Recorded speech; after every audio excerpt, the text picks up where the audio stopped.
બધાની એ નજર હતી કે કંઈક મોટી જાહેરાત કરે છે, ખાસ કરીને જીઓ વિશે. તો મુકેશ અંબાણીએ રોકાણકારોને ફાયદો થાય એવી એક મોટી જાહેરાત કરી છે.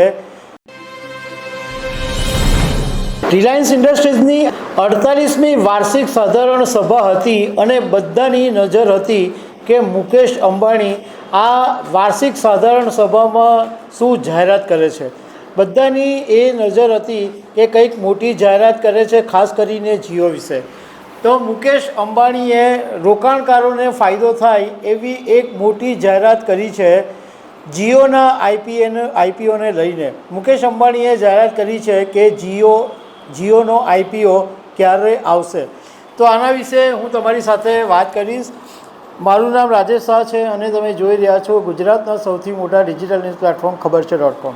પહેલાં જ્યારે રિલાયન્સ ઇન્ડસ્ટ્રીઝની વાર્ષિક સાધારણ સભા મળતી હતી ત્યારે બોમ્બેની અંદર અથવા હજીરાની અંદર વાર્ષિક સાધારણ સભા મળે અને શેર હોલ્ડરો મોટી સંખ્યામાં હાજર રહે અને તે વખતે દિવંગત ઉદ્યોગપતિ ધીરુભાઈ અંબાણી વાર્ષિક સભાને સંબોધે. હવે મુકેશ અંબાણી સંબોધે છે, પરંતુ હવે આધુનિક ટેકનોલોજીનો જમાનો આવી ગયો છે. એટલે મુકેશ અંબાણીએ આજે 48મી વાર્ષિક સાધારણ સભા વિડીયો કોન્ફરન્સિંગથી સંબોધી અને એક્ઝેક્ટ 2 વાગે વાર્ષિક સાધારણ સભા શરૂ થઈ ગઈ.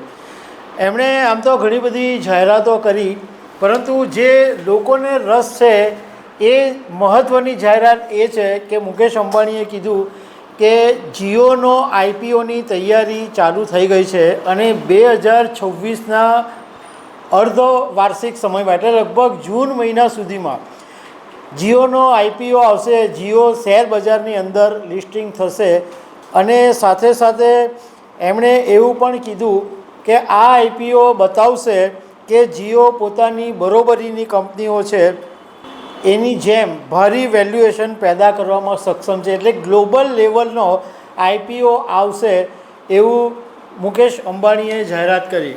અત્યારે કોઈ વધારે જાહેરાત નથી કરવામાં આવી કે કેટલું એનો રેટ હશે, કઈ તારીખ હશે, એ બધું જાહેરાત નથી કરવામાં આવી.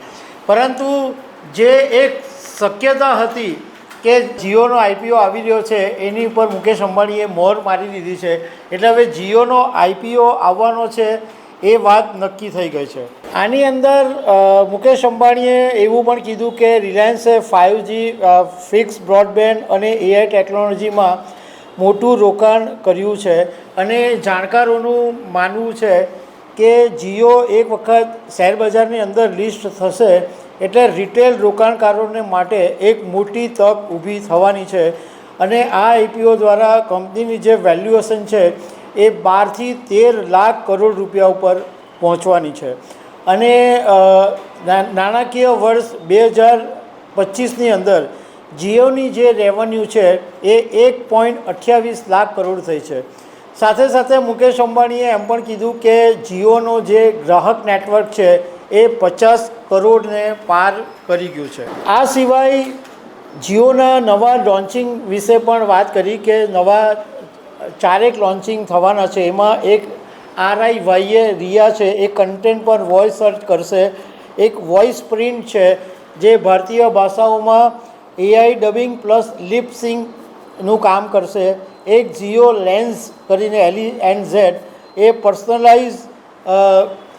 પર્સનલાઇઝ કામ માટે છે અને એક મેક્સ વ્યૂ છે એ 3.0 મલ્ટી એંગલ અને મલ્ટી લેંગ્યુઅલ મર્સિવ ક્રિકેટ અનુભવ આપશે. એટલે ઘણું બધું આની અંદર થવાનું છે. આ ઉપરાંત મુકેશ અંબાણીએ બીજી એક એ પણ જાહેરાત કરી કે રિલાયન્સ કન્ઝ્યુમર પ્રોડક્ટ બિઝનેસ છે એ રિલાયન્સ ઇન્ડસ્ટ્રીઝની ડાયરેક્ટ સબસિડી બની જશે અને એ સબસિડીનું જે નામ હશે એ રિલાયન્સ ઇન્ટેલિજન્સ હશે. રિલાયન્સ ઇન્ડસ્ટ્રીઝનો જે શેર છે એ આ વર્ષની અંદર 14% જેટલો વધ્યો છે.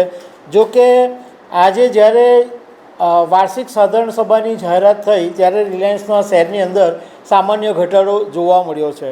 હવે જ્યારે વાત કરું છું તો રિલાયન્સ ઇન્ડસ્ટ્રી વિશે આમ તો બધાને ખબર જ છે, પરંતુ થોડી જાહેરાત કરી દઉં કે રિલાયન્સ ઇન્ડસ્ટ્રીઝ એ આપણા દેશની સૌથી મોટી પ્રાઇવેટ સેક્ટર કંપની છે અને હાઇડ્રોકાર્બન એક્સપ્લોરેશન અને product petroleum refining and marketing, petrochemicals, advance materials અને composite, renewable energy, digital service, retail, આ બધા સેક્ટરની અંદર રિલાયન્સ કામ કરી રહી છે.